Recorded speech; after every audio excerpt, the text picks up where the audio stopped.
Sekolah Dasar Negeri 39 Palembang yang keracunan permen semprot kini bertambah menjadi 12 orang.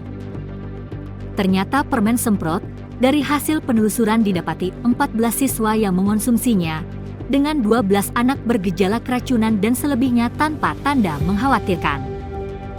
Penjelasan tentang permen semprot ini disampaikan PLT Kepala BB POM Palembang Teddy Wirawan pada Rabu, 31 Juli 2024, di mana dari 12 orang tersebut, 4 diantaranya dirawat di RS Bunda Palembang. Akan tetapi, jajanan tersebut masih diproduksi hingga kini. Masih menurut Teddy, izin edar masih bisa digunakan sampai 24 bulan terhitung sejak masa habis. Sementara itu, Kepala Dinas Kesehatan Palembang Dr. Fenty mengatakan saat ini pihaknya sudah turun tangan untuk melakukan investigasi.